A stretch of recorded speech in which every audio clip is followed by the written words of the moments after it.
welcome back to the boardroom, board members. Thank you so much for stopping by. This is the Chatty Chairwoman. As I always say, there are so many options in these YouTube streets that I appreciate when you decide to get your update on reality TV, culture, news, etc. You stop by the Chatty Chairwoman. Thank you so much. But here's a question. What's harder than getting a contract for my business? Trying to get the viewers to hit the like button, subscribe button, or the notification button. So if you would, before you exit, hit one of those buttons or leave a comment. I would greatly appreciate it. So let's get into it. The Real Housewives of Atlanta. So you know I like to pull important segments and talk about those because those are the ones that, I think are so interesting. And it looks like the Real Housewives of Atlanta is taking a playbook from Love and Marriage Huntsville by extending the discussion and the drama to social media and podcasts. So what really stuck out to me this time is that RHOA, Kenya, and Marlo all agreed when Kandi insisted that they all wear these instruments in their garments to kind of have some sort of, whatever. For me, I'm gonna keep it classy because that's what the board members are all about. And they all agree that Kandi is doing too much. I certainly agree. Didn't we learn anything from last season in Bolo? How it just ruined reputations, ruined friendships, had everybody lying, and then people exposing others. So let's do something different. I think with the people we have here, there's so much opportunity for drama, tea, fun, but let's keep it classy, right? So anyway, they all agreed that Kandi was doing too much, but Marlo was the one that took it too far. Marlo, you can attack her and what she's doing, but don't attack her personally. So we see that Marlo says that Kandi has slept with everyone in Atlanta. And I know we've heard about Jermaine Dupri. She even mentioned that she had a relationship with the late Gerald Levert. And of course, there are other people that she's had relationship. So apparently that's the rumor on the street. If you live in Atlanta, you probably know a lot more. So Marlo took it and made it a personal attack, which really has Kandi really upset. In reality, right? Because she took it to the streets. And Marlo went on to say that Kandi could do a lot more for the community. Why would Kandi want to do that? Because Kandi is all about the coins. Kandi is all about the coins. Is it so? Marlo suggested that why doesn't Kandi show them how to get a restaurant? Or why doesn't Kandi show them how to produce a play? Let me tell you. Marlo is, so remember now, what's going to sell quicker? Sex toys or registration to a business conference? Let's be real. The sex toys are going to sell faster. And I guess maybe Kandi's business, she's trying to get it to pick up, Bedroom Kandi, and that's why she is making every effort to promote it on TV. Now let me tell you what was surprising. I was surprised that Sonia, the 4-time gold medalist, actually fell for it. I don't know. I'm just thinking, you work hard, you're an Olympian, which is like the highest of the high, the most respected of all in terms of athletes, in my opinion, and you're going to follow Kandi's directive? I was very disappointed because I expected her to have a little more class, but she was very motivated and very willing to participate. Very disappointed in her because I thought she would have pushed back as well. Doesn't she have a brand to protect? Isn't she an analyst on NBC? But you know what? I digress. They all are being used by Kandi to push her products, to push her brand. Kandi is going to use Bravo TV to push every element in business that she has. Who blames her? No one. But those women that pushed back got a lot of respect for me. The only thing is Marlo took it too far. Now, which brings me to Marlo's interview with Carlos King. On that interview, Marlo revealed early on when she would come around for the show, many of the cast members would remind her that she would never get a peach because of her background. Remember, Marlo has been to jail. She would never get a peach because of who she is and her background, and she just doesn't have it. All of them come from somewhere or have a story to tell, but Marlo's story was not acceptable for the cast. She even mentioned that Nene and Kenya were of two of them that would tell her, you'll never become a cast member. Forget about it. She said across the board, when it was time to shoot or to take cast trips, many of them treated her like a second-class citizen and were not motivated to have her film with them. So she really revealed a lot of hurt.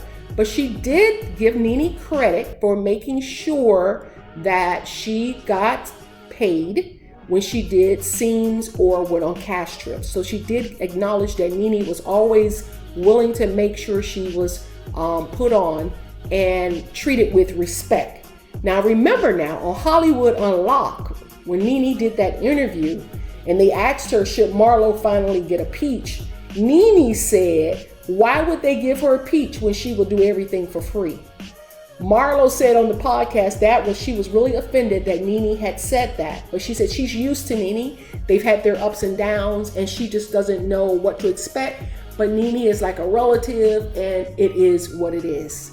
She also went on to say when Carlos King, being the shady one that he is, asked her, do you think Nene is jealous of you?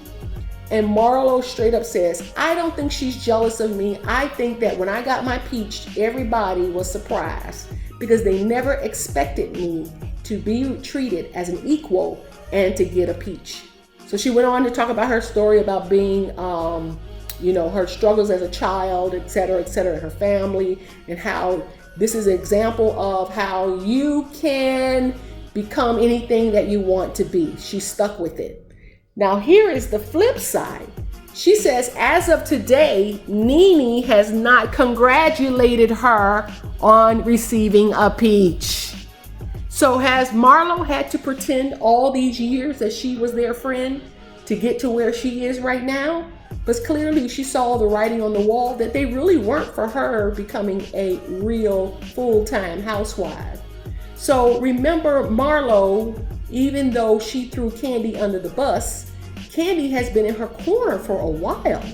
So Marlo also explained for years that she had tried to get on the show, and even one time they offered her a peach. Probably she said season 4, and she declined it. She said she just wasn't ready. I think that her background, her story, was her real hesitancy. But remember when Kandi and Todd pitched a show around Marlo for TV One? She said that they finished the pilot, and when they finished the pilot and were getting ready to start on the next episodes, Marlo got an offer from RHOA to be a friend of the show. So Marlo no longer wanted to work with Kandi and Todd because she now had the opportunity to be on Bravo and Real Housewives of Atlanta. So of course it makes sense, right? You can be the lead on TV One or be a friend on Bravo. Where are you going to get more exposure? TV One would take her 10 years of exposure versus 1 year on Bravo.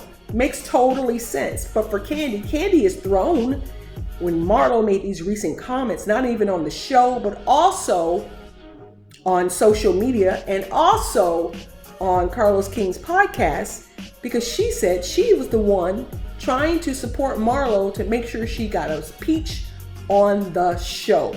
So it makes me believe maybe all the cast members have shaded Marlo so much that she pretended to be a friend so that she could stay in the know, learn production, learn the players, and eventually what?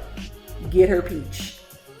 Because from her story, because from what she's saying, they didn't treat her fairly. But I don't understand why she turned on Kandi. I believe a part of that too is Nene Leakes shared with her how Kandi was behind the scenes. And that's why she pretended to also be Kandi's friend, because she knew if Kandi had access and Kandi knew all the players. And if Kandi put in a good word for her, she would eventually get her peach. So the question remains, is this the real Marlo that we're seeing now on the show? The one that really wants to tell these women what she thinks about them?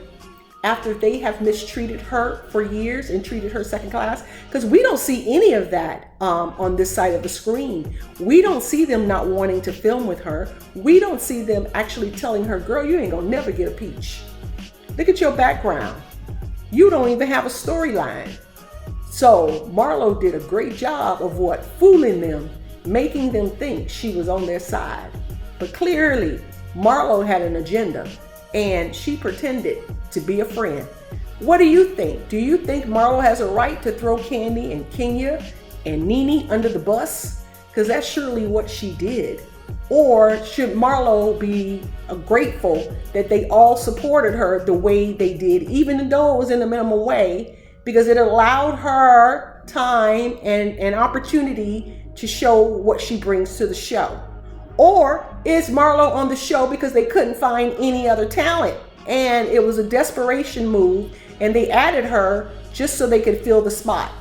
Let me know what you think. And that's really my feedback for the show, for the Real Housewives of Atlanta. So let me know what you think, because that's really my feedback for the show. Did Marlo pretend to be a friend?